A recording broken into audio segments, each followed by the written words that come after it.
श्री गणेशाय नमः। संक्षिप्त महाभारत भीष्म पर्व, शिविर स्थापन तथा युद्ध के नियमों का निर्णय। नारायण नमस्कृत्य नरं चैव नरोत्तमं देवी सरस्वतीं व्यासं ततो जयमुदीरयेत्। अंतर्यामी नारायण स्वरूप भगवान श्री कृष्ण, उनके नित्य सखा नर स्वरूप नर रतन अर्जुन, उनकी लीला प्रकट करने वाली भगवती सरस्वती और उसके वक्ता महर्षि वेद व्यास को नमस्कार करके आसुरी संपत्तियों पर विजय प्राप्ति पूर्वक अंतःकरण को शुद्ध करने वाले महाभारत ग्रंथ का पाठ करना चाहिए। जन्मेजय ने कहा, मुने, अब मैं ये सुनना चाहता हूँ कि कौरव पांडव सोमक तथा नाना देशों से आए हुए अन्य राजाओं ने किस प्रकार युद्ध किया। वैशंपायन जी बोले, राजन, कौरव पांडव और सोमवंशी वीरों ने कुरुक्षेत्र में जिस प्रकार युद्ध किया वह सुनिए। कुंती नंदन राजा युधिष्ठिर ने वहाँ समंत पंचक तीरथ से बाहर के मैदानों में हजारों खेमे खड़े करवाए। वहाँ इतनी सेना इकट्ठी हो गई थी कि कुरुक्षेत्र के सिवा सारी पृथ्वी सूनी लगती थी। केवल बालक और वृद्ध ही बच गए थे। तरुण पुरुष और घोड़ों का नाम नहीं था तथा रथ और हाथी भी कहीं नहीं बचे थे। पृथ्वी के सब देशों से कुरुक्षेत्र में सेना आई थी। सभी वर्णों के लोग वहां एकत्रित हुए थे। सब ने अनेकों योजन के मंडल ने घेरा डाल रखा था। उनके घेरे में देश, नदी, पर्वत और वन भी थे। राजा युधिष्ठिर ने सबके भोजन पान का उत्तम प्रबंध किया था। जब युद्ध का समय उपस्थित हुआ तो उन्होंने इस पहचान के लिए कि वह पांडव पक्ष का योद्धा है, सबके नाम, आभूषण और संकेत निश्चित किए। दुर्योधन ने भी समस्त राजाओं को साथ लेकर पांडवों के मुकाबले में व्यूह रचना की। युद्ध का अभिनंदन करने वाले पंचाल देशीय वीर दुर्योधन को देखकर हर्ष से भर गए और बड़े बड़े शंख तथा रणभेरियां बजाने लगे। तदंतर एक ही रथ पर बैठे हुए भगवान श्री कृष्ण और अर्जुन ने भी अपने अपने दिव्य शंख बजाए। उन 5 जन्य और देवदत्त नामक शंखों की भयंकर आवाज सुनकर कौरव योद्धाओं के मलमूत्र निकल पड़े। इसके बाद कौरव, पांडव और सोमवंशी वीरों ने मिलकर युद्ध के कुछ नियम बनाए और इन युद्ध संबंधी धार्मिक नियमों का पालन सबके लिए अनिवार्य कर दिया। वे नियम इस प्रकार थे। प्रतिदिन युद्ध समाप्त होने पर हम लोग पहले की ही भांति आपस में प्रेम पूर्ण व्यवहार करें। कोई किसी के साथ छल कपट ना करे। जो वाग युद्ध कर रहे हों उनका मुकाबला वाग युद्ध से ही किया जाए। जो सेना से बाहर निकल गए उनके ऊपर प्रहार ना किया जाए। रथी के साथ, हाथी सवार के साथ, घुड़सवार के साथ और पैदल के साथ ही युद्ध करे। जो जिसके योग्य हो, जिसके साथ युद्ध करने की उसकी इच्छा हो, वह उसी के साथ युद्ध करे। जिसका जैसा उत्साह और बल हो उसके अनुसार ही वह लड़े। विपक्षी को पुकार कर सावधान करके प्रहार किया जाए। जो प्रहार ना होने का विश्वास करके बेखबर हो अथवा भयभीत हो उस पर आघात ना किया जाए। जो किसी एक के साथ युद्ध कर रहा हो उस पर दूसरा कोई शस्त्र न छोड़े। जो शरण में आया हो या युद्ध छोड़कर भाग रहा हो अथवा जिसके अस्त्र शस्त्र और कवच नष्ट हो गए हों, ऐसे निहत्थों को वध न किया जाए। सूत भार ढोने वाले, शस्त्र पहुंचाने वाले तथा भेरी और शंख बजाने वालों पर भी किसी तरह प्रहार न किया जाए। इस प्रकार के नियम बनाकर वे सभी राजा लोग अपने सैनिकों के साथ बहुत प्रसन्न हुए। व्यास जी द्वारा संजय की नियुक्ति तथा अनिष्ट सूचक उत्पातों का वर्णन। वैशंपायन जी ने कहा, राजन, तदंतर पूर्व और पश्चिम दिशा में आमने सामने खड़ी हुई दोनों ओर की सेनाओं को देखकर भूत, भविष्य और वर्तमान तीनों कालों का ज्ञान रखने वाले भगवान व्यास ने एकांत में बैठे हुए राजा धृतराष्ट्र के पास आकर कहा, राजन, तुम्हारे पुत्रों तथा अन्य राजाओं का काल आ पहुंचा है। वे युद्ध में एक दूसरे का संहार करने को तैयार हैं। बेटा, यदि तुम इन्हें संग्राम में देखना चाहो तो मैं तुम्हें दिव्य दृष्टि प्रदान करूं। इससे तुम वहां का युद्ध भली भांति देख सकोगे। धृतराष्ट्र ने कहा, ब्रह्म ऋषिवर, युद्ध में मैं अपने ही कुटुंब का वध नहीं देखना चाहता, किंतु आपके प्रभाव से युद्ध का पूरा समाचार सुन सकूं, ऐसी कृपा अवश्य कीजिए। धृतराष्ट्र युद्ध का समाचार सुनना चाहता है। ये जानकर व्यास जी ने संजय को दिव्य दृष्टि का वरदान दिया। वे धृतराष्ट्र से बोले, राजन, ये संजय तुम्हें युद्ध का वृत्तांत सुनाएगा। संपूर्ण युद्ध क्षेत्र में कोई भी बात ऐसी ना होगी जो इससे छिपी रहे। ये दिव्य दृष्टि से संपन्न और सर्वज्ञ हो जाएगा। सामने हो या परोक्ष में, दिन में हो या रात में, अथवा मन में सोची हुई ही क्यों ना हो, वह बात भी संजय को मालूम हो जाएगी। इसे शस्त्र नहीं काट सकेंगे, परिश्रम कष्ट नहीं पहुंचा सकेगा तथा ये इस युद्ध से जीता जागता निकल आएगा। मैं इन कौरवों और पांडवों की कीर्ति का विस्तार करूंगा। तुम इनके लिए शोक ना करना। ये देव का विधान है, इसे टाला नहीं जा सकता। युद्ध में जिस ओर धर्म होगा उसी पक्ष की जीत होगी। महाराज, इस संग्राम में बड़ा भारी संहार होगा, क्योंकि ऐसे ही भय सूचक अपशकुन दिखाई देते हैं। दोनों संध्याओं की बेला में बिजली चमकती है और सूर्य की तरंगे बादल ढक देते हैं। ये ऊपर नीचे सफ़ेद और लाल तथा बीच में काले होते हैं। सूर्य, चंद्रमा और तारे जलते हुए से दिखते हैं। दिन रात में कोई अंतर नहीं जान पड़ता।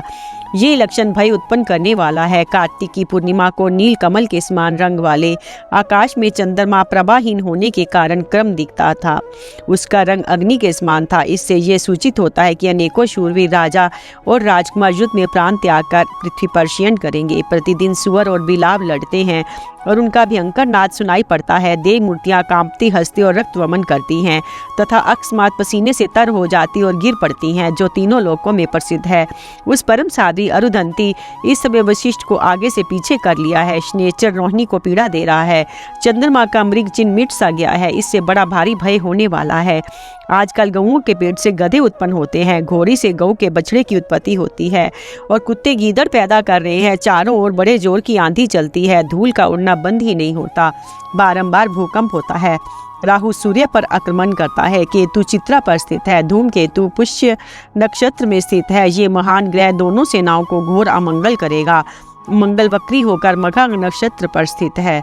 बृहस्पति श्रवण नक्षत्र पर है और शुक्र पूर्वा भाद्रपदा पर स्थित है। पहले 14, 15 और 16 दिनों पर अमावस्या हो चुकी है, किंतु कभी पक्ष के 13वें दिन ही अमावस्या हुई हो ये मुझे स्मरण नहीं है। इस बार तो एक ही महीने के दोनों पक्षों में त्रयोदशी को ही सूर्य ग्रहण और चंद्र ग्रहण हो गए हैं। इस प्रकार बिना पर्व का ग्रहण होने से ये दोनों ग्रह अवश्य ही प्रजा का संहार करेंगे। पृथ्वी हजारों राजाओं का रक्तपान करेगी। कैलाश, मंदराचल और हिमालय जैसे पर्वतों से हजारों बार घोर शब्द होते हैं। उनके शिखर टूट टूट कर गिर रहे हैं। चारों महासागर अलग अलग उफनाते तथा पृथ्वी पर हलचल पैदा करते हुए बढ़कर मानो अपनी सीमा का उल्लंघन कर रहे हैं।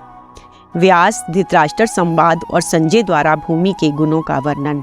वैशंपायन जी कहते हैं, धृतराष्ट्र से ऐसा कहकर मुनिवर व्यास जी क्षण भर के लिए ध्यान मगन हो गए। उसके बाद फिर कहने लगे, राजन, इसमें तनिक भी संदेह नहीं है कि काल सारे जगत का संहार करता रहता है। यहाँ सदा रहने वाला कुछ भी नहीं है। इसलिए तुम अपने कुटुंबी, कौरवों, संबंधियों और हितैषी मित्रों को इस क्रूर कर्म से रोको। उन्हें धर्मयुक्त मार्ग का उपदेश करो। अपने बंधु बांधवों का वध करना बड़ा नीच काम है, इसे ना होने दो। चुप रहकर मेरा अप्रिय ना करो। किसी के वध को वेद में अच्छा नहीं कहा गया है। इससे अपना भला भी नहीं होता। कुल धर्म अपने शरीर के समान है। जो उसका नाश करता है वह कुल धर्म भी उसी मनुष्य का नाश कर देता है।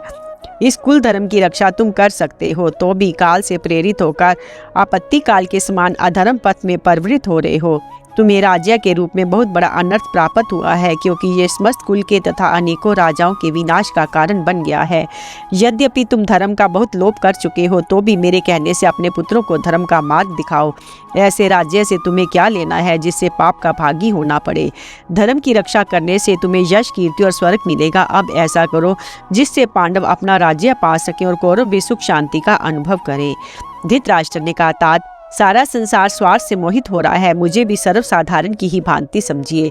मेरी बुद्धि भी अधर्म करना नहीं जानती, परंतु क्या करूं, मेरे पुत्र मेरे वश में नहीं है। व्यास जी ने कहा, अच्छा, तुम्हारे मन में यदि मुझसे कुछ पूछने की बात हो तो कहो, मैं तुम्हारे सभी संदेहों को दूर कर दूंगा।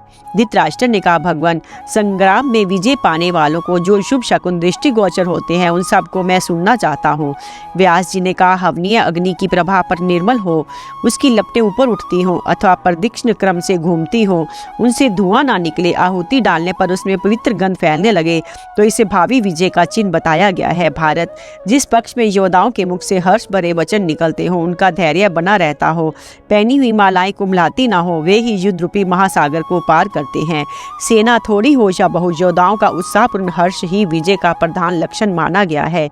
एक दूसरे को अच्छी तरह जानने वाले उत्साही स्त्री आदि में अनासक्त तथा दृढ़ निश्चयी 50 वीर भी बहुत बड़ी सेना को रोंद डालते हैं। यदि युद्ध से पीछे पैर न हटाने वाले 5 ही 7 योद्धा हों तो वे भी विजय प्राप्त कर सकते हैं। अतः सदा सेना अधिक होने से ही विजय होती हो, ऐसी बात नहीं है। इस प्रकार कहकर भगवान वेद व्यास चले गए और ये सब सुनकर राजा धृतराष्ट्र विचार में पड़ गए। थोड़ी देर तक सोचकर उन्होंने संजय से पूछा, संजय, ये युद्ध प्रेमी राजा लोग पृथ्वी के लोभ से जीवन का मोह छोड़कर नाना प्रकार के अस्त्र शस्त्रों द्वारा जो एक दूसरे की हत्या करते हैं, पृथ्वी के ऐश्वर्य की इच्छा से परस्पर प्रहार करते हुए यमलोक की जनसंख्या बढ़ाते हैं और शांत नहीं होते, इससे मैं समझता हूँ कि पृथ्वी में बहुत से गुण हैं, तभी तो इसके लिए ये नरसंहार होता है।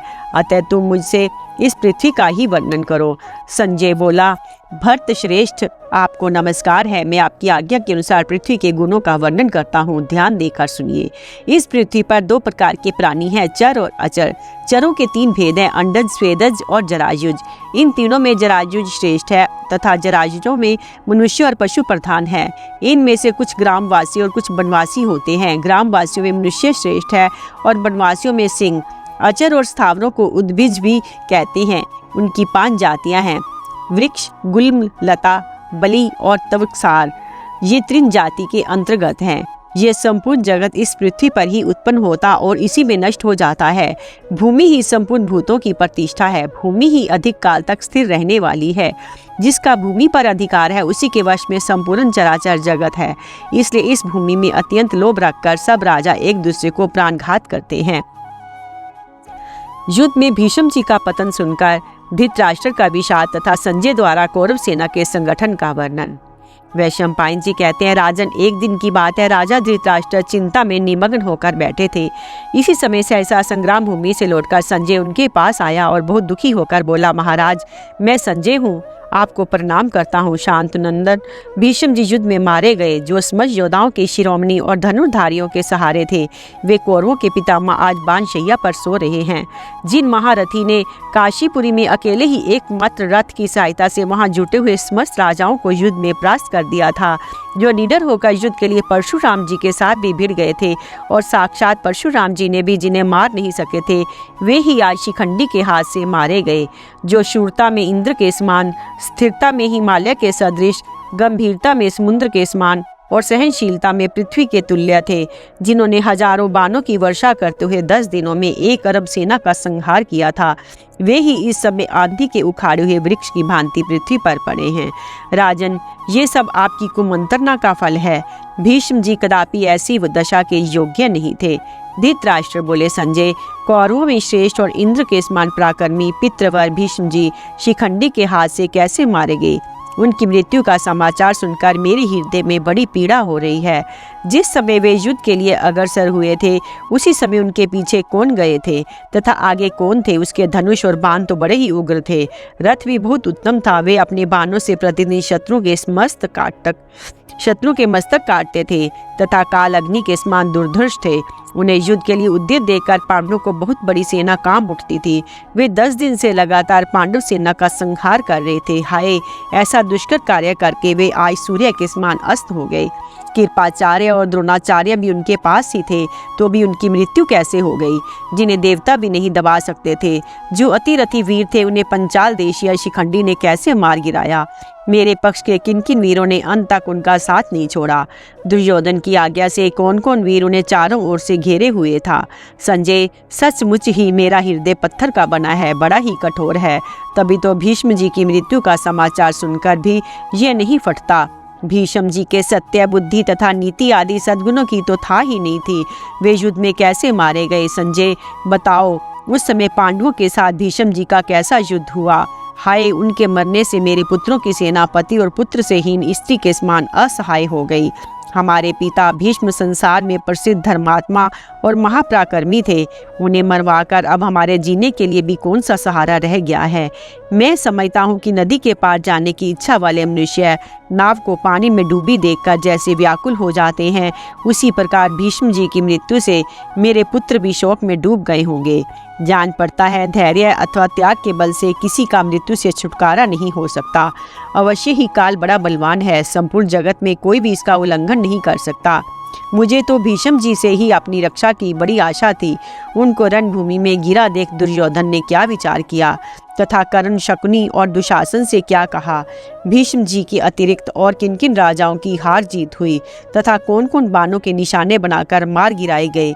संजय, मैं दुर्योधन के लिए किए हुए दुखदायी कर्मों को सुनना चाहता हूँ। उस घोर संग्राम में जो जो घटनाएं हुई हैं, वे सब सुनाओ। मंद बुद्धि दुर्योधन की मूर्खता के कारण जो भी अन्याय अथवा न्यायपूर्ण घटनाएं हुई हों तथा विजय की इच्छा से भीष्म जी ने जो जो तेजस्वितापूर्ण कार्य किए हों, वे सब मुझे सुनाओ। साथ ही ये भी बताओ कि कौरव और पांडवों की सेनाओं में किस तरह युद्ध हुआ तथा किस क्रम से किस समय कौन कौन सा कार्य किस प्रकार घटित हुआ।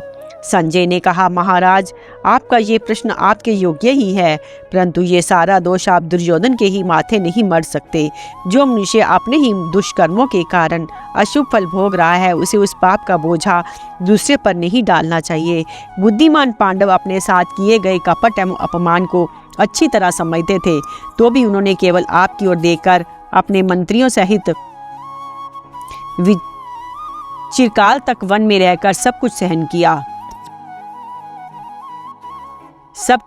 किया। अब जिनकी कृपा से मुझे भूत भविष्य वर्तमान का ज्ञान तथा आकाश में विचरना और दिव्य दृष्टि आदि प्राप्त हुए हैं, उन पराशर नंदन भगवान व्यास को प्रणाम करके भरतवंशियों के रोमांचकारी और अद्भुत संग्राम का विस्तार से वर्णन करता हूँ, सुनिए। जब दोनों ओर की सेनाएं तैयार होकर व्यूह के आकार में खड़ी हो गई, तब दुर्योधन ने दुशासन से कहा, दुशासन, भीष्म जी की रक्षा के लिए जो रथ नियत है उन्हें तैयार कराओ। इस युद्ध में भीष्म जी की रक्षा से बढ़कर हम लोगों के लिए दूसरा कोई काम नहीं है। शुद्ध हृदय वाले पितामह ने पहले से ही कह रखा है कि शिखंडी को नहीं मारूंगा, क्योंकि वह पहले स्त्री रूप से उत्पन्न हुआ था। अतः मेरा विचार है कि शिखंडी के हाथ से भीष्म जी को बचाने का विशेष प्रयत्न होना चाहिए। मेरे सभी सैनिक शिखंडी का वध करने के लिए तैयार रहे। पूर्व, पश्चिम, उत्तर और दक्षिण के जो वीर और सब प्रकार के अस्त्र संचालन में कुशल हों, वे पितामह की रक्षा में रहे। देखो, अर्जुन के रथ के बाएं चक्र की युधामन्यु रक्षा कर रहा है और दाहिने चक्र की उत्मोजा। अर्जुन को ये दो रक्षक प्राप्त हैं और अर्जुन स्वयं शिखंडी की रक्षा करता है। अतः तुम ऐसा प्रयत्न करो जिससे अर्जुन के द्वारा सुरक्षित और भीष्म से उपेक्षित शिखंडी पितामह का वध न कर सके। तदंतर जब रात बीती और सूर्योदय हुआ, तो आपके पुत्रों और पांडवों की सेनाएं अस्त्र शस्त्रों से सुसज्जित दिखाई देने लगी। खड़े हुए योद्धाओं के हाथ में धनुष, दृष्टि, तलवार, गदा, शक्ति, तोमर तथा और भी बहुत से चमकीले शस्त्र शोभा पा रहे थे। सैकड़ों और हजारों की संख्या में हाथी, पैदल, रथी, घोड़े शत्रु को फंदे में फंसाने के लिए व्यूहबद्ध होकर खड़े थे। शकुनी, शल्य, जयद्रथ, अवंती राज, विंध्य और अनुविंद, कैकेय नरेश, कंबोज राज, सुदीक्षण, कलिंग नरेश, श्रुतायुध, राजा यदसेन, वृद्धबल और कृतवर्मा, ये 10 वीर एक एक अक्षौणी की सेना के नायक थे। इनके सिवा और भी बहुत सी महारथी राजा और राजकुमार दुर्योधन के अधीन हो युद्ध में अपनी अपनी सेनाओं के साथ खड़े दिखाई देते थे। इनके अतिरिक्त 11वीं महासेना दुर्योधन की थी। ये सब सेनाओं के आगे थी। उसके अधिनायक ये शांतनु नंदन भीष्म जी महाराज। उनके सिर पर सफ़ेद पगड़ी थी, शरीर पर सफ़ेद कवच था और रथ के घोड़े भी सफ़ेद थे। उस समय अपनी सफ़ेद कांति से चंद्रमा के समान शोभा पा रहे थे। उन्हें देखकर बड़े बड़े धनुष धारण करने वाले श्रृंजीय वंश के वीर तथा धृष्टद्युम्न आदि पंचाल वीर भी भयभीत हो उठे। इस प्रकार ये 11 अक्षौणी सेनाएं आपकी ओर से खड़ी थी। राजन, कौरवों की इतनी बड़ी सेना का ऐसा संगठन ना मैंने कभी देखा था, ना सुना था। भीष्म जी और द्रोणाचार्य प्रतिदिन सवेरे उठकर यही मनाया करते थे कि पांडवों की जय हो, तो भी अपनी प्रतिज्ञा के अनुसार वे युद्ध आपके लिए ही करते थे। उस दिन भीष्म जी ने सब राजाओं को अपने पास बुलाकर उनसे इस प्रकार कहा, क्षत्रियों, आप लोगों के लिए स्वर्ग में जाने का ये युद्ध रूपी महान दरवाजा खुल गया है। इसके द्वारा आप इंद्रलोक और ब्रह्मलोक में जा सकते हैं। यही आपका सनातन मार्ग है। इसी का आपके पूर्व पुरुषों ने भी अनुसरण किया है। रोग से घर में पड़े पड़े प्राण त्यागना क्षत्रिय के लिए अधर्म माना गया है। युद्ध में जो इसकी मृत्यु होती है वही इसका सनातन धर्म है। भीष्म जी की ये बात सुनकर सभी राजा बढ़िया बढ़िया रथों से अपनी सेना की शोभा बढ़ाते हुए युद्ध के लिए आगे बढ़े। केवल कर्ण अपने मंत्री और बंधु बांधवों के सहित रह गया। भीष्म जी ने उसके अस्त्र शस्त्र रखवा दिए थे। समस्त कौरव सेना के सेनापति भीष्म जी रथ पर बैठे हुए सूर्य के समान सुशोभित हो रहे थे। उनके रथ की ध्वजा पर विशाल ताड़ और 5 तारों के चिन्ह बने हुए थे। आपके पक्ष में जितने महान धनुर्धर राजा थे, वे सब शांतनु नंदन भीष्म जी की आज्ञा के अनुसार युद्ध के लिए तैयार हो गए। आचार्य द्रोण की जो ध्वजा फहरा रही थी, उसमें सोने की वेदी, कमंडल और धनुष के चिन्ह थे। कृपाचार्य अपने बहुमूल्य रथ पर बैठकर वृषभ के चिन्ह वाली ध्वजा फहराते चल रहे थे। राजन, इस प्रकार आपके पुत्रों की 11 अक्षौणी सेना यमुना में मिली हुई गंगा के समान दिखाई देती थी। दोनों सेनाओं की व्यूह रचना। धृतराष्ट्र ने पूछा, संजय, भीष्म जी तो मनुष्य, देवता, गंधर्व और असुरों द्वारा की जाने वाली व्यूह रचना भी जानते थे। जब उन्होंने मेरी 11 अक्षौणी सेना की व्यूह रचना की, तब पांडु नंदन युधिष्ठिर ने अपनी थोड़ी सी सेना से किस प्रकार व्यूह बनाया? संजय ने कहा, महाराज, आपकी सेना का व्यूह रचना पूर्वक सुसज्जित देखकर धर्मराज युधिष्ठिर ने अर्जुन से कहा, तात, महर्षि बृहस्पति के वचन से ये बात ज्ञात होती है कि यदि शत्रु की उपेक्षा अपनी सेना थोड़ी हो तो उसे समेटकर थोड़ी ही दूर में रखकर युद्ध करना चाहिए, और यदि अपनी सेना अधिक हो तो उसे इच्छा अनुसार फैलाकर लड़ना चाहिए। जब थोड़ी सेना को अधिक सेना के साथ युद्ध करना पड़े तो उसे सूची मुख नामक व्यूह की रचना करनी चाहिए। हम लोगों की ये सेना शत्रु के मुकाबले में बहुत थोड़ी है, इसलिए तुम व्यूह रचना करो। ये सुनकर अर्जुन ने युधिष्ठिर से कहा, महाराज, मैं आपके लिए वज्र नामक दुर्भेद्य व्यूह की रचना करता हूँ। ये इंद्र का बताया हुआ दुर्जय व्यूह है, जिनका वेग वायु के समान प्रबल और शत्रु के लिए दुस्सह है। वह योद्धाओं में अग्रगण्य भीमसेन इस व्यूह में हम लोगों के आगे रहकर युद्ध करेंगे। उन्हें देखते ही दुर्योधन आदि कौरव भयभीत होकर इस तरह भागेंगे जैसे सिंह को देखकर शूद्र मृग भाग जाते हैं। ऐसा कहकर धनंजय ने व्यूह रचना की। सेना को व्यूहकार में खड़ी करके अर्जुन शीघ्र ही शत्रु की ओर बढ़ा। कौरवों को अपनी ओर आते देख पांडव सेना भी जल से भरी हुई गंगा के समान धीरे धीरे आगे बढ़ती दिखाई देने लगी। भीमसेन, धृष्टद्युम्न, नकुल, सहदेव और धृष्टकेतु ये उस सेना के आगे चल रहे थे। इनके पीछे रहकर राजा विराट अपने भाई, पुत्र और एक अक्षौणी सेना के साथ रक्षा कर रहे थे। नकुल और सहदेव भीमसेन के दाएं बाएं रहकर उनके रथ के पहियों की रक्षा करते थे। द्रौपदी के पांचों पुत्र और अभिमन्यु उनके पृष्ठभाग के रक्षक थे। इन सब के पीछे शिखंडी चलता था, जो अर्जुन की रक्षा में रहकर भीष्म जी का विनाश करने के लिए तैयार था। अर्जुन के पीछे महाबली सात्याकी था तथा युद्धामन्यु और उत्मौजा उनके चक्रों की रक्षा करते थे। कैकेय, धृष्टकेतु और बलवान चेकितान भी अर्जुन की ही रक्षा में थे। अर्जुन ने जिसकी रचना की थी वह वज्रव्यूह भय की आशंका से शून्य था। उसके सब और मुख थे, देखने में बड़ा भयानक था। वीरों के धनुष इसमें बिजली के समान चमक रहे थे और स्वयं अर्जुन गांडीव धनुष हाथ में लेकर उसकी रक्षा कर रहे थे। उसी का आश्रय लेकर पांडव लोग तुम्हारी सेना के मुकाबले में डटे हुए थे। पांडवों से सुरक्षित वह व्यूह मानव जगत के लिए सर्वथा अजय था। इतने में सूर्योदय होते देख समस्त सैनिक संध्या वदन करने लगे। उस समय यद्यपि आकाश में बादल नहीं थे तो भी मेघ किसी गर्जना हुई, हवा के साथ बूंदें पड़ने लगी। फिर चारों ओर से प्रचंड आंधी उठी और नीचे की ओर कंकड़ बरसाने लगी। इतनी धूल उड़ी कि सारे जगत में अंधेरा सा छा गया। पूर्व दिशा की ओर बड़ा भारी उल्कापात हुआ। वह उल्का उदय होते हुए सूर्य से टकराकर गिरी और बड़े जोर की आवाज करती हुई पृथ्वी में विलीन हो गई। संध्यावदन के पश्चात जब सब सैनिक तैयार होने लगे तो सूर्य की प्रभा फीकी पड़ गई। पृथ्वी भयानक शब्द करती हुई कांपने और फटने लगी। सब दिशाओं में बारंबार वज्रपात होने लगा। इस प्रकार युद्ध का अभिनंदन करने वाले पांडव आपके पुत्र दुर्योधन की सेना का सामना करने के लिए व्यूह रचना करके भीमसेन को आगे किए खड़े थे। उस समय गदाधारी भीम को सामने देखकर हमारे योद्धाओं की मजा सूख रही थी। धृतराष्ट्र ने पूछा, संजय, सूर्य उदय होने पर भीष्म की अधिनायकता में रहने वाले मेरे पक्ष के वीर और भीमसेन के सेनापति तो में उपस्थित हुए पांडव पक्ष के सैनिकों में पहले किन्हों ने युद्ध की इच्छा से हर्ष प्रकट किया था? संजय ने कहा, नरेंद्र, दोनों ही सेनाओं की समान अवस्था थी। जब दोनों एक दूसरे के पास आ गई तो दोनों ही प्रसन्न दिखाई पड़ी। हाथी, घोड़े और रथों से भरी हुई दोनों ही सेनाओं की विचित्र शोभा हो रही थी। कौरव सेना का मुख पश्चिम की ओर था और पांडव पूर्व भी मुख होकर खड़े थे। कौरवों की सेना दैत्यराज की सेना के समान जान पड़ती थी, मानो पांडवों की सेना देवराज इंद्र की सेना के समान शोभा पा रही थी। पांडवों के पीछे हवा चलने लगी और कौरवों के पृष्ठभाग में मांसाहारी पशु कोलाहल करने लगे। भारत, आपकी सेना के व्यूह में 1 लाख से अधिक हाथी थे। प्रत्येक हाथी के साथ 100 रथ खड़े थे। एक एक रथ के साथ 100 घोड़े थे। प्रत्येक घोड़े के साथ 10-10 धनुर्धर सैनिक थे और एक एक धनुर्धर के साथ 10-10 ढाल वाले थे।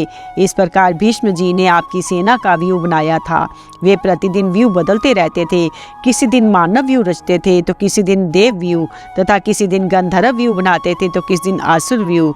आपकी सेना के व्यूह में महारथी सैनिकों की भरमार थी। वह समुद्र के समान गर्जना करता था। राजन, कौरव सेना यद्यपि असंख्य और भयंकर है तथा पांडवों की सेना ऐसी नहीं है, तो भी मेरा ये विश्वास है कि वास्तव में वही सेना दुर्धर्ष और बड़ी है, जिसके नेता भगवान श्री कृष्ण और अर्जुन हैं। युधिष्ठिर और अर्जुन की बातचीत तथा अर्जुन द्वारा दुर्गा का स्तवन और वर प्राप्ति। सज्जय कहते हैं, कुंती नंदन युधिष्ठिर ने जब भीष्म जी के रचे हुए अभेद व्यू की देखा तो उदास होकर अर्जुन से कहने लगे, धनंजय, जिनके सेनापति पितामह भीष्म जी हैं, उन कौरवों के साथ हम लोग कैसे युद्ध कर सकते हैं। महातेजस्वी भीष्म ने शस्त्रों विधि से जिस व्यू का निर्माण किया है उसका भेदन करना असंभव है। इसने तो हमें और हमारी सेना को संशय में डाल दिया है। इस महाव्यूह से हमारी रक्षा कैसे हो सकेगी। तब शत्रु दमन अर्जुन ने युधिष्ठिर से कहा, राजन, जिस युक्ति से थोड़े से मनुष्य भी बुद्धि, गुण और संख्या में अपने से अधिक वीरों को जीत लेते हैं, वह मुझसे सुनिए। पूर्व काल में देवासुर संग्राम के अवसर पर ब्रह्मा जी ने इंद्र आदि देवताओं से कहा था, देवताओं, विजय की इच्छा रखने वाले वीर बल और पराक्रम से वैसी विजय नहीं पा सकते जैसी कि सत्य, दया, धर्म और उद्यम के द्वारा प्राप्त करते हैं। इसलिए धर्म, अधर्म और लोभ की अच्छी तरह जानकर अभिमान शून्य हो उत्साह के साथ युद्ध करो। जहाँ धर्म होता है उसी पक्ष की जीत होती है। राजन, इस प्रकार आप भी जान ले कि इस युद्ध में हमारी विजय निश्चित है। नारद जी का कहना है, जहाँ श्री कृष्ण है वहाँ विजय है। विजय श्री कृष्ण का एक गुण है, वह सदा इनके पीछे पीछे चलता है। गोविंद का तेज अनंत है, ये साक्षात सनातन पुरुष है, इसलिए ये कृष्ण जहाँ है उसी पक्ष की विजय है। राजन, मुझे तो आपके विषाद का कोई कारण दिखाई नहीं देता, क्योंकि ये विश्वम्बर श्री कृष्ण भी आपकी विजय की शुभ कामना करते हैं।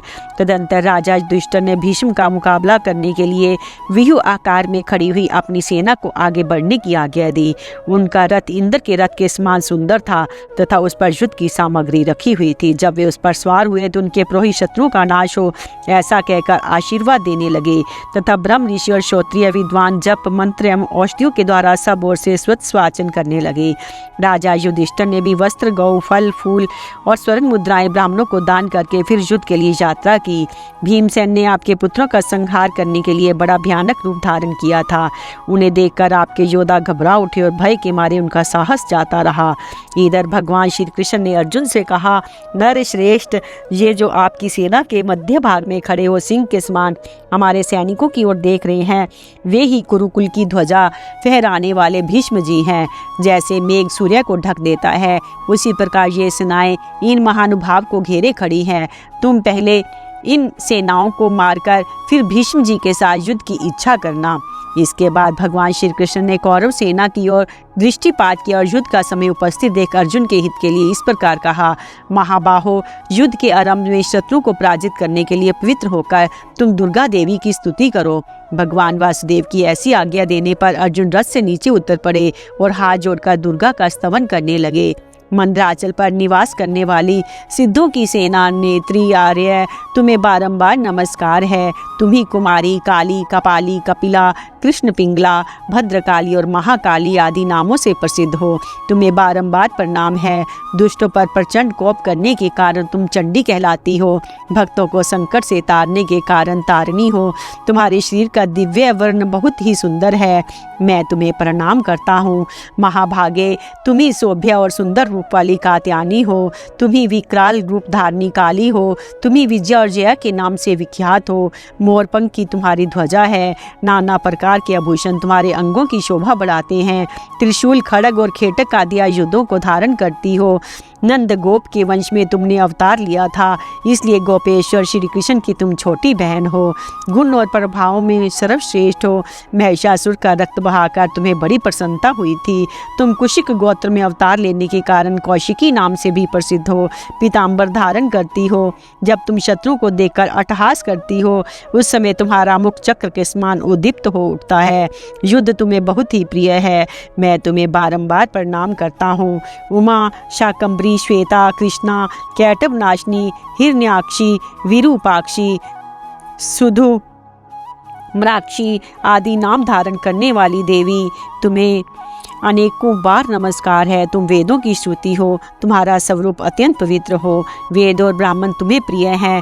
तुम ही जान वेदा अग्नि की शक्ति हो। जम्बू, कटक और मंदिरों में तुम्हारा नित्य निवास है। तुम समस्त विद्याओं में ब्रह्म विद्या और देहधारियों की महानिद्रा हो। भगवती, तुम कार्तिकेय की माता हो। दुर्गम स्थानों में वास करने वाली दुर्गा हो। स्वाहा, स्वधा, कला, काष्ठा, सरस्वती, वेद माता, स्वित्री तथा वेदांत, ये सब तुम्हारे ही नाम हैं। महादेवी, मैंने विशुद्ध हृदय से तुम्हारा स्तवन किया है। तुम्हारी कृपा से इस रणांगन में मेरी सदा ही जय हो। माँ, तुम घोर जंगल में, भयपूर्ण दुर्गम स्थानों में, भक्तों के घर से तथा पाताल में भी नित्य निवास करती हो। युद्ध में दानवों को हराती हो। तुम्हें जम्बनी, मोहिनी, माया, हिरी, श्री, संध्या, प्रभावती, स्वित्री और जननी हो। तुष्टि, पुष्टि, धृति तथा सूर्य चंद्रमा को बढ़ाने वाली दीप्ति भी तुम्ही हो। तुम्ही ऐश्वर्यवानों की विभूति हो। युद्ध भूमि में सिद्ध और चारण तुम्हारा दर्शन करते हैं। संजय कहते हैं, राजन, अर्जुन की भक्ति देख मनुष्यों पर दया करने वाली देवी भगवान श्री कृष्ण के सामने आकाश में प्रकट हुई और बोली, पांडु नंदन, तुम थोड़े ही दिनों में शत्रु पर विजय प्राप्त करोगे। तुम साक्षात नर हो, नारायण तुम्हारे सहायक हैं, तुम्हें कोई दबा नहीं सकता। शत्रु की तो बात ही क्या है, तुम युद्ध में वज्रधारी इंद्र के लिए भी अजय हो। ये वरदायिनी देवी इस प्रकार कहकर क्षण भर में अंतर्ध्यान हो गई। वरदान पाकर अर्जुन को अपनी विजय का विश्वास हो गया। फिर वे अपने रथ पर आ बैठे। कृष्ण और अर्जुन एक ही रथ पर बैठे हुए अपने दिव्य शंख बजाने लगे। राजन, यहाँ धर्म है वहीं द्युति और कांति है, यहाँ लज्जा है वहाँ ही लक्ष्मी और सुबुद्धि है।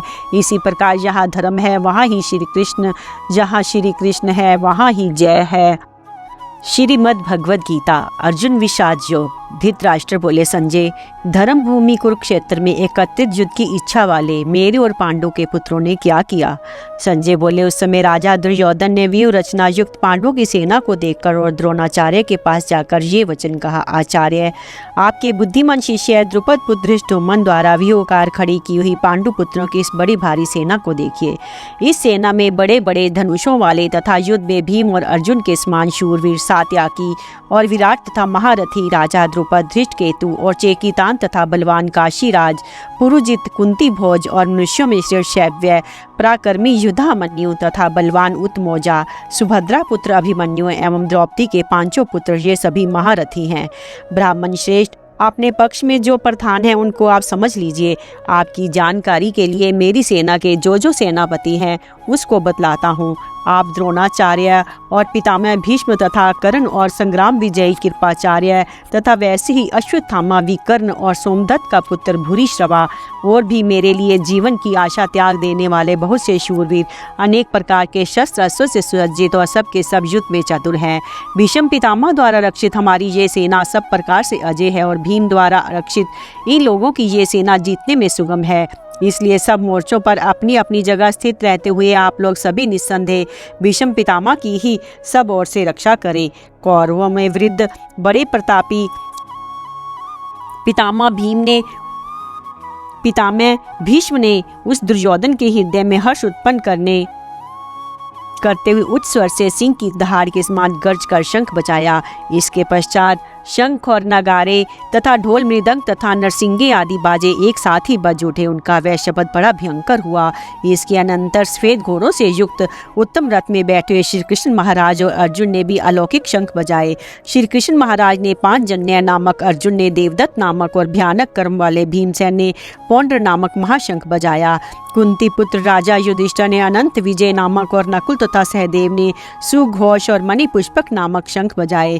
श्रेष्ठ धनुष वाले काशीराज और महारथी शिखंडी एवं धृष्टद्युम्न तथा राजा विराट और अजय सात्याकी, राजा द्रुपद एवं द्रौपदी के पांचों पुत्र और बड़ी भुजा वाले सुभद्रा पुत्र अभिमन्यु, इन सभी ने राजन अलग अलग शंख बजाए।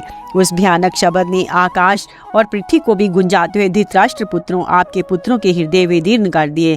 राजन, इसके बाद कपिध्वज अर्जुन ने मोर्चा बांधकर डटे हुए धृतराष्ट्र पुत्रों को देखकर शस्त्र चलने की तैयारी के समय धनुष उठाकर तथा ऋषिकेश श्री कृष्ण महाराज से ये वचन कहा, अच्युत, मेरे रथ को दोनों सेनाओं के बीच में खड़ा कीजिए और जब तक कि मैं युद्ध क्षेत्र में डटे हुए युद्ध के अभिलाषी इन विपक्षी योद्धाओं को भली प्रकार देख लूं, इस युद्ध रूप व्यापार में मुझे किन किन के साथ युद्ध करना योग्य है, तब तक उसे खड़ा रखिए। युद्ध में दुर्बुद्धि दुर्योधन का कल्याण चाहने वाले जो राजा लोग इस सेना में आए हैं, उन युद्ध करने वालों को मैं देखूंगा। संजय बोले, धृतराष्ट्र, अर्जुन द्वारा इस प्रकार कहे हुए महाराज श्री कृष्णचंद्र ने दोनों सेनाओं के बीच में भीष्म और द्रोणाचार्य के सामने तथा संपूर्ण राजाओं के सामने उत्तम रथ को खड़ा करके इस प्रकार कहा कि पार्थ, युद्ध के लिए जुटे हुए इन कौरवों को देख। इसके बाद पृथापुत्र अर्जुन ने उन दोनों ही सेनाओं में स्थित ताऊ चाचों को, दादू परदादों को, गुरुओं को, मामाओं को, भाइयों को, पुत्रों को, पोत्रों को तथा मित्रों को, ससुरों को तथा सहृदयों को भी देखा। उन उपस्थित संपूर्ण बंधुओं को देखकर वे कुंती पुत्र अर्जुन अत्यंत करुणा से युक्त होकर शोक करते हुए ये वचन बोले। अर्जुन बोले, कृष्ण, युद्ध क्षेत्र में डटे हुए युद्ध के अभिलाषी इस स्वजन समुदाय को देखकर मेरे अंग शिथिल हुए जा रहे हैं और मुख सूखा जा रहा है तथा मेरे शरीर में कंप एवं रोमांच हो रहा है। हाथ से गांडीव धनुष गिर रहा है और त्वचा भी बहुत जल रही है तथा मेरा मन भ्रमित सा हो रहा है, इसलिए मैं खड़ा रहने को भी समर्थ नहीं हूँ। केशव, मैं लक्षणों को भी विपरीत ही देख रहा हूँ तथा युद्ध में स्वजन समुदायों को मारकर कल्याण भी नहीं देखता। कृष्ण, मैं ना तो विजय चाहता हूँ ना राज्य तथा सुखों को ही। गोविंद, हमें ऐसे राज्य से क्या प्रयोजन है अथवा ऐसे भोगों से और जीवन से भी क्या लाभ है। हमें जिनके लिए राज्य, भोग और सुख आदि अभीष्ट हैं, वे ही ये सब धन और जीवन की आशा को त्याग कर युद्ध में खड़े हैं। गुरुजन, ताऊ, चाचे, लड़के और उसी प्रकार दादे, मामे, ससुर, नाती, साले तथा और भी संबंधी लोग हैं। मधुसूदन, मुझे मारने पर भी अथवा तीनों लोगों के राज्य के लिए भी मैं इन सबको मारना नहीं चाहता। फिर पृथ्वी के लिए तो कहना ही क्या है। जरनादन, धृतराष्ट्र के पुत्रों को मारकर हमें क्या प्रसन्नता होगी। इन आताताइयों को मारकर तो हमें पाप ही लगेगा। अतएव माधव, अपने ही बांधव धृतराष्ट्र के पुत्रों को मारने के लिए हम योग्य नहीं हैं, क्योंकि अपने ही कुटुंब को मारकर हम कैसे सुखी होंगे। यद्यपि लोभ से भ्रष्टित हुए ये लोग कुल के नाश से उत्पन्न दोष को और मित्रों से विरोध करने में पाप को नहीं देखते, तो भी जरनादन, कुल के नाश से उत्पन्न दोष को जानने वाले हम लोगों को इस पाप से हटने के लिए क्यों नहीं विचार करना चाहिए। कुल के नाश से सनातन कुल धर्म नष्ट हो जाते हैं। धर्म के नाश हो जाने पर संपूर्ण कुल को पाप भी बहुत दबा लेता है। कृष्ण, पाप के अधिक बढ़ जाने से कुल की स्त्रियां अत्यंत दूषित हो जाती हैं और वार्षण्य स्त्रियों की अत्यंत दूषित हो जाने पर वर्ण संकर उत्पन्न होता है। वर्ण संकर कुल घातियों को और कुल को नरक में ले जाने के लिए ही होता है। लुप्त हुई पिंड और जल की क्रिया वाले अर्थात श्राद्ध और तर्पण से वर्षित इनके पितृ लोग भी अधोगति को प्राप्त होते हैं। इन वर्ण संकर कारक दोषों से कुल घातियों के सनातन कुल धर्म और जाति धर्म नष्ट हो जाते हैं। जरनादन, जिनका कुल धर्म नष्ट हो गया है, ऐसे मनुष्यों का निश्चित काल तक नरक में वास होता है, ऐसा हम सुनते आए हैं। हा शोक, हम लोग बुद्धिमान होकर भी महान पाप करने को तैयार हो गए हैं, जो राज्य और सुख के लोभ से अपने स्वजनों को मारने के लिए उद्यत हैं। इससे तो यदि मुझे शस्त्र रहित एवं सामना न करने वाले शस्त्र हाथ में लिए हुए धृतराष्ट्र के पुत्र रण में मार डालें तो वह मारना भी मेरे लिए अधिक कल्याणकारक होगा। संजय बोले, रणभूमि में शोक से उद्विग्न मन वाला अर्जुन इस प्रकार कहकर बाण सहित धनुष को त्याग कर रथ के पिछले भाग में बैठ गया। श्रीमद् भगवद गीता सांख्य योग। संजय बोले, उस प्रकार करुणा से व्याप्त और शत्रु से पूर्ण तथा व्याकुल नेत्रों वाले शोक युक्त अर्जुन के प्रति भगवान मधुसूदन ने ये वचन कहा। श्री भगवान बोले, अर्जुन, तुझे इस असमय में ये मोह किस हेतु से प्राप्त हुआ, क्योंकि ना तो ये श्रेष्ठ पुरुषों द्वारा आचरित है, ना स्वर्ग को देने वाला है, ना कीर्ति को करने वाला ही है। इसलिए अर्जुन, नपुंसकता को मत प्राप्त हो, तुझ में ये उचित नहीं जान पड़ती। प्रत्यंप हृदय की तुच्छ दुर्बलता को त्याग कर के लिए खड़ा हो जा। अर्जुन बोले, मधुसूदन, मैं रणभूमि में किस प्रकार बाणों से भीष्म पितामह और द्रोणाचार्य के विरुद्ध लड़ूंगा, क्योंकि अरिसूदन, वे दोनों ही पूजनीय हैं। इसलिए इन महानुभाव गुरुजनों को ना मारकर मैं इस लोक में भिक्षा का अन्न भी खाना कल्याणकारक समझता हूँ, क्योंकि गुरुजनों को मारकर भी इस लोक में रुधिर से सने हुए अर्थ और काम रूप भोगों को ही तो भोगूंगा। हम ये भी नहीं जानते कि हमारे लिए युद्ध करना और ना करना इन दोनों में से कौन सा श्रेष्ठ है, अथवा ये भी नहीं जानते कि उन्हें हम जीतेंगे या हमको वे जीतेंगे। जिनको मारकर हम जीना भी नहीं चाहते, वे ही हमारे आत्मीय धृतराष्ट्र के पुत्र हमारे मुकाबले में खड़े हैं। इसलिए कायरता रूप दोष से उपहत हुए स्वभाव वाला तथा धर्म के विषय में मोहित चित हुआ मैं आपसे पूछता हूँ कि जो साधन निश्चय ही कल्याणकारक हो वह मेरे लिए कहिए, क्योंकि मैं आपका शिष्य हूँ। इसलिए आपकी शरण हुए मुझको शिक्षा दीजिए, क्योंकि भूमि में निष्कंटक धन धान्य संपन्न राज्य को और देवताओं के स्वामी पने को प्राप्त होकर भी मैं उस उपायों को नहीं देखता हूँ जो मेरी इंद्रियों को सुखाने वाले शोक को दूर कर सके। संजय बोले, राजन, निद्रा को जीतने वाले अर्जुन अंतर्यामी श्री कृष्ण महाराज के प्रति इस प्रकार कहकर फिर श्री गोविंद भगवान से मैं युद्ध नहीं करूँगा ये स्पष्ट कहकर चुप हो गए। भरतवंशी धृतराष्ट्र अंतर्यामी श्री कृष्ण महाराज दोनों सेनाओं के बीच शोक करते उन अर्जुन को हंसते हुए से ये वचन बोले, बोले। श्री भगवान बोले, अर्जुन तू ना शोक करने योग्य है, मनुष्यों के लिए शोक करता है और पंडितों के से वचनों को कहता है, परंतु जिनके प्राण चले गए हैं उनके लिए और जिनके प्राण नहीं गए उनके लिए भी पंडित जन शोक नहीं करते। ना तो ऐसा ही है कि मैं किसी काल में नहीं था या तू नहीं था अथवा ये राजा लोग नहीं थे, और ना ऐसा ही है कि इससे आगे हम सब नहीं रहेंगे। जैसे जीव आत्मा को इस देह में बालक, पंचवानी और वृद्धावस्था होती है, वैसे ही अन्य शरीर की प्राप्ति होती है। उस विषय में धीर पुरुष मोहित नहीं होता। कुंती पुत्र, सर्दी गर्मी सुख दुख को देने वाले इंद्रियां और विषयों के संयोग तो उत्पत्ति विनाशील और अनित्य है, इसलिए भारत उनको तू सहन कर, क्योंकि पुरख श्रेष्ठ दुख सुख को समान समझने वाले जिस धीर पुरुष को ये इंद्रियां और विषयों के संयोग व्याकुल नहीं करते वह मोक्ष के योग्य होता है। असत्य वस्तु की तो सत्ता नहीं है और सत्य का अभाव नहीं है। इस प्रकार इन दोनों का ही तत्वज्ञानी पुरुषों द्वारा देखा गया है। नाश रहित तो तू उसको जान जिससे यह संपूर्ण जगत दृश्य वर्ग व्याप्त है। इस अविनाशी का विनाश करने में कोई भी समर्थ नहीं है। इस नाश रहित अपरमय नित्य स्वरूप जीव आत्मा के ये सब शरीर नाशवान कहे गए हैं। इसलिए भरतवंशी अर्जुन तू युद्ध कर। जो इस आत्मा को मारने वाला समझता है तथा जो इसको मरा मानता है वे दोनों ही नहीं जानते, क्योंकि ये आत्मा वास्तव में ना तो किसी को मारता है ना किसी के द्वारा मारा जाता है। ये आत्मा किसी काल में भी ना तो जन्मता है ना मरता ही है तथा ना ये उत्पन्न होकर फिर होने वाला ही है, क्योंकि ये अजन्मा नित्य सनातन और पुरातन है। शरीर के मारे जाने पर ये नहीं मारा जाता। पृथापुत्र अर्जुन, जो पुरुष इस आत्मा को नाश रहित नित्य अजन्म और अव्यय जानता है वह पुरुष किसे किसको मरवाता है और कैसे किसको मारता है। जैसे मनुष्य पुराने वस्त्रों को त्याग कर दूसरे नए वस्त्रों को ग्रहण करता है, वैसे ही जीवात्मा पुराने शरीरों को त्याग कर दूसरे नए शरीरों को प्राप्त होता है। इस आत्मा को शस्त्र नहीं काट सकते, इसको आग नहीं जला सकती, इसको जल नहीं गला सकता और वायु नहीं सुखा सकता, क्योंकि ये आत्मा अछेद्य है। ये आत्मा अधः अकलग और निस्संदेह अशौच्य है तथा ये आत्मा नित्य सर्वव्यापी अचल स्थिर रहने वाली और सनातन है। ये आत्मा अव्यक्त है तथा ये आत्मा अचिंत्य है। ये आत्मा विकार रहित कहा जाता है। इससे अर्जुन इस आत्मा को उपयुक्त प्रकार से जानकर तू शोक करने के योग्य नहीं है। यदि तू इस आत्मा को सदा जन्मने वाला सदा मरने वाला मानता हो तो भी महाबाहो तू इस प्रकार शोक करने के योग्य नहीं है, क्योंकि इस मान्यता के अनुसार जन्मे हुए की मृत्यु निश्चित है और मरे हुए का जन्म निश्चित है। इससे भी इस बिना उपाय वाले विषय में तू शोक करने के योग्य नहीं है। अर्जुन, संपूर्ण प्राणी जन्म से पहले अप्रकट थे और मरने के बाद भी अप्रकट हो जाने वाले हैं, केवल बीच में ही प्रकट हैं। फिर ऐसी स्थिति में क्या शोक करना है।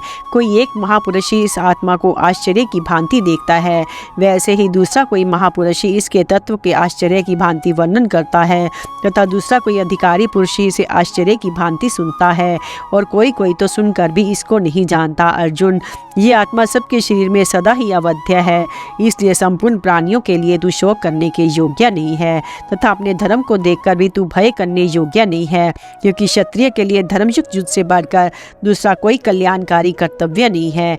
पार्थ, अपने आप प्राप्त हुए खुले हुए स्वार के द्वार पर इस प्रकार के युद्ध को भाग्यवान क्षत्रिय लोग ही पाते हैं। यदि तू इस धर्मयुक्त युद्ध को नहीं करेगा तो सब धर्म और कीर्ति को खोकर पाप को प्राप्त होगा तथा सब लोग तेरी बहुत काल तक रहने वाली अपकीर्ति का कथन करेंगे और माननीय पुरुष के लिए अपकीर्ति मरण से भी बढ़कर है। जिनकी दृष्टि में तू पहले सम्मानित होकर अब लघुता को प्राप्त होगा, वे महारथी लोग तुझे भय के कारण युद्ध से विरत हुआ मानेंगे और तेरे वैरी लोग तेरे समर्थे की निंदा करते हुए तुझे बहुत से ना कहने योग्य वचन कहेंगे। उससे अधिक दुख और क्या होगा, या तो तू युद्ध में मारा जाकर स्वर्ग को प्राप्त होगा अथवा संग्राम में जीतकर पृथ्वी का राज्य भोगेगा। इस कारण अर्जुन, तू युद्ध के लिए निश्चय करके खड़ा हो जा। जय पराजय, लाभ हानि और सुख दुख समान समझकर उसके बाद युद्ध के लिए तैयार हो जा। इस प्रकार युद्ध करने से तू पाप को नहीं प्राप्त होगा। पार्थ, ये बुद्धि तेरे लिए ज्ञान योग के विषय में कही गई, अब तू इसका कर्म योग के विषय में सुन। जिस बुद्धि से युक्त हुआ तू कर्मों के बंधन को भली भांति त्याग देगा। इस कर्म योग में आरंभ का बीज का नाश नहीं है, उल्टा फल रूप दोष भी नहीं है, बल्कि इस कर्म योग रूप धर्म का थोड़ा सा भी साधन जन्म मृत्यु रूप महान भय से उबार लेता है। अर्जुन, इस कर्म योग में निश्चयात्मिका बुद्धि एक ही होती है, किंतु अस्थिर विचार वाले विवेकहीन सकाम मनुष्यों की बुद्धियाँ निश्चय ही बुद्धि भेदों वाली और अनंत होती हैं।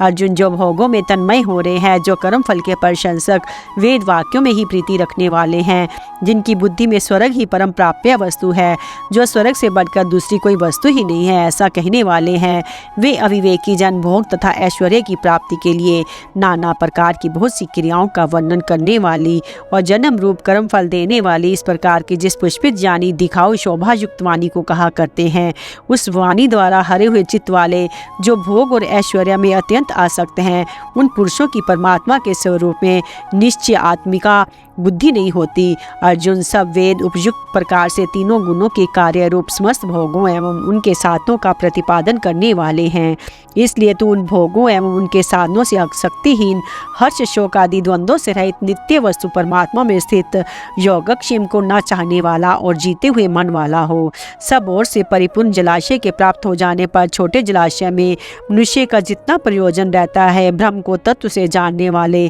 ब्राह्मण का समस्त वेदों में उतना ही प्रयोजन रह जाता है।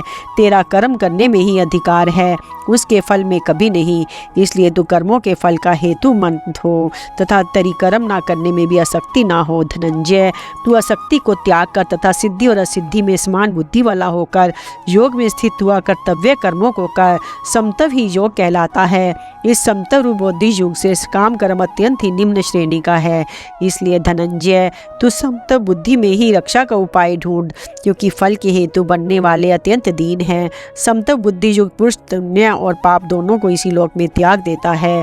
इससे तू समस्त समतव रूप योग के लिए ही चेष्टा कर। ये समतव रूप योग ही कर्मों में कुशलता, क्योंकि समतव बुद्धि से युक्त ज्ञानी जन कर्मों से उत्पन्न होने वाले फल को त्याग कर जन्म रूप बंधन से मुक्त हो निर्विकार परम पद को प्राप्त हो जाते हैं। जिस काल में तेरी बुद्धि मोह रूप दलदल को भली भांति पार कर जाएगी, उस समय तू सुनी हुई और सुनने में आने वाली इस लोक और परलोक संबंधी सभी बातों से वैराग्य को प्राप्त हो जाएगा। भांति भांति के वचनों को सुनने से विचलित हुई तेरी बुद्धि जब परमात्मा के स्वरूप में अचल और स्थिर होकर ठहर जाएगी, तब तू भगवत प्राप्ति योग को प्राप्त हो जाएगा। अर्जुन बोले, केशव, समाधि में स्थित प्रज्ञा पुरुष का क्या लक्षण है? वह स्थित बुद्धि पुरुष कैसे बोलता है, कैसे बैठता है और कैसे चलता है? श्री भगवान बोले, अर्जुन, जिस काल में ये पुरुष मन में स्थित संपूर्ण कामनाओं को भली भांति त्याग देता है और आत्मा से आत्मा में ही संतुष्ट रहता है, उस काल में वह स्थित प्रज्ञा कहा जाता है। दुखों की प्राप्ति होने पर जिसके मन में उद्वेग नहीं होता, सुखों की प्राप्ति में जो सर्वथा निष्प्रिय है तथा जिसके राग भय और क्रोध नष्ट हो गए हैं, ऐसा मुनि स्थिर बुद्धि कहा जाता है। जो पुरुष सर्वत्र स्नेह रहित हुआ उस शुभ या अशुभ वस्तु को प्राप्त होकर ना प्रसन्न होता है, ना द्वेष करता है, उसकी बुद्धि स्थिर है। और कछुआ सब ओर से अपने अंगों को जैसे समेट लेता है, वैसे ही जब ये पुरुष इंद्रियों के विषय में इंद्रियों को सब प्रकार से हटा लेता है, तब उसकी बुद्धि स्थिर होती है। इंद्रियों के द्वारा विषयों को ग्रहण न करने वाले पुरुष के भी केवल विषय तो निवृत्ति हो जाती है, परंतु उनमें रहने वाली आसक्ति निवृत्ति नहीं होती। इस स्थित प्रज्ञा पुरुष को तो आसक्ति भी परमात्मा का साक्षात्कार करके निवृत्ति हो जाती है। अर्जुन, क्योंकि आसक्ति का नाश ना होने के कारण ये परमथम स्वभाव वाली इंद्रियां यत्न करते हुए बुद्धिमान पुरुष के मन को भी बलात्कार से हर लेती है। इसलिए साधक को चाहिए कि वह उन संपूर्ण इंद्रियों को वश में करके सम्मिलित चित्त हुआ मेरे प्राण होकर ध्यान में बैठे, क्योंकि जिस पुरुष की इंद्रियां वश में होती हैं उसी की बुद्धि स्थिर होती है। विषयों का चिंतन करने वाले पुरुषों को उन विषयों में आसक्ति हो जाती है। आसक्ति से उन विषयों की कामना उत्पन्न होती है और कामना में विघ्न पड़ने से क्रोध उत्पन्न होता है तथा क्रोध से अत्यंत मूढ़ भाव उत्पन्न हो जाता है। मूढ़ भाव से स्मृति में भ्रम हो जाता है। स्मृति में भ्रम हो जाने से बुद्धि का नाश हो जाता है और बुद्धि का नाश हो जाने से ये पुरुष अपनी स्थिति से गिर जाता है। परंतु अपने अधीन किए हुए अंतःकरण वाला साधक वश में की हुई राग द्वेष से रहित इंद्रियों द्वारा विषयों में विचरण करता हुआ अंतःकरण की प्रसन्नता को प्राप्त होता है। अंतःकरण की प्रसन्नता होने पर इसके संपूर्ण दुखों का अभाव हो जाता है और उस पर संचित वाले कर्म योगी की बुद्धि शीघ्र ही सब ओर से हटकर एक परमात्मा में ही भली भांति स्थिर हो जाती है। ना जीते हुए मन और इंद्रियों वाले पुरुष में निश्चयात्मिका बुद्धि नहीं होती और उस अयुक्त मनुष्य की अंतःकरण में भावना भी नहीं होती, तथा भावनाहीन मनुष्य को शांति नहीं मिलती। शांति रहित मनुष्य को सुख कैसे मिल सकता है? क्योंकि वायु जल में चलने वाली नाव को जैसे हर लेती है, वैसे ही विश्व में विचरित हुई इंद्रियों से मन जिस इंद्रियों के साथ रहता है, वैसा एक ही इंद्रियां इस अयुक्त पुरुष की बुद्धि को हर लेती हैं। इसलिए महाबाहो, जिस पुरुष की इंद्रियों के विषयों से सब प्रकार निग्रह की हुई है, उसी की बुद्धि स्थिर है। संपूर्ण प्राणियों के लिए जो रात्रि के समान है, उस नित्य ज्ञान स्वरूप परमानंद की प्राप्ति में स्थित प्रज्ञा योगी जागता है।